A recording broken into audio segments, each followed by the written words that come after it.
Well, Itunu Babalola was confirmed dead yesterday, and it's really very shocking and quite tragic. Now, here's the thing about what happened with Itunu. She found her place was burgled. She got to know who did the burglary and insisted that she was going to demand for justice. Now, the person who burgled her house happened to be related to some policeman in Ivory Coast. Although they told her, look, drop this case, she said, no, I'm going to see it through because I want justice. Somehow, she filed a case against the person, but using a different name. So she didn't use her name. I don't know whether it's because of her legal status. So she used a different name to file a case in court. Somehow a case of robbery, which she reported, turned to a case of human trafficking against her. And she was found guilty and sentenced to 20 years imprisonment. We got to know about 5 months ago. That's the Diaspora Commission.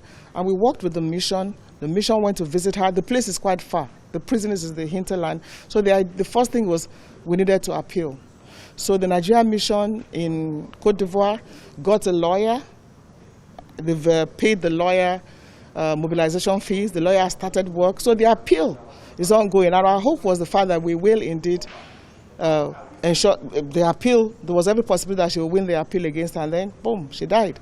So when she was rushed to the hospital, the consular officer, as well as the lawyer, actually paid the cost for the hospital bill, and then just waited for her to be discharged, and then appeal continues, and the bad news came. So, and the idea was the fact that even while she was appealing, maybe she could be out of prison and all that.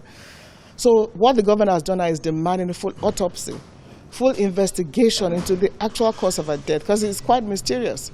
So what really killed Itunu? The Nigerian government is demanding that. So the Nigerian government is demanding for full autopsy, and then the case itself will still go ahead, because it's important that she gets justice even in her death.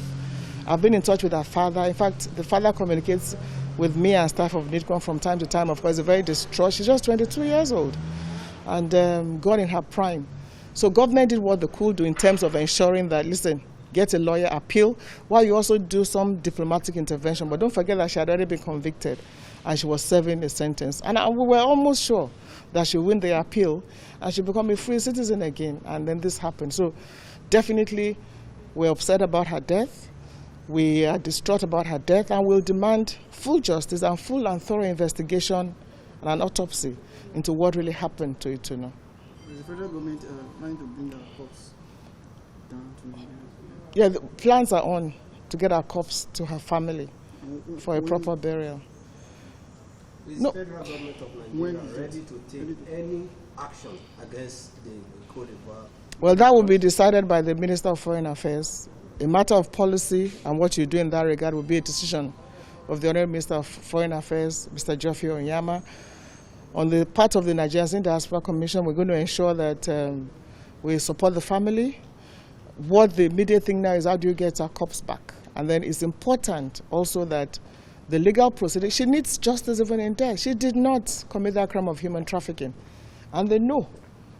And there's a good lawyer that the Nigerian mission has already paid for to do the case. So we have to stand by Itunu and demand full justice while we mourn her death, which really is really pathetic.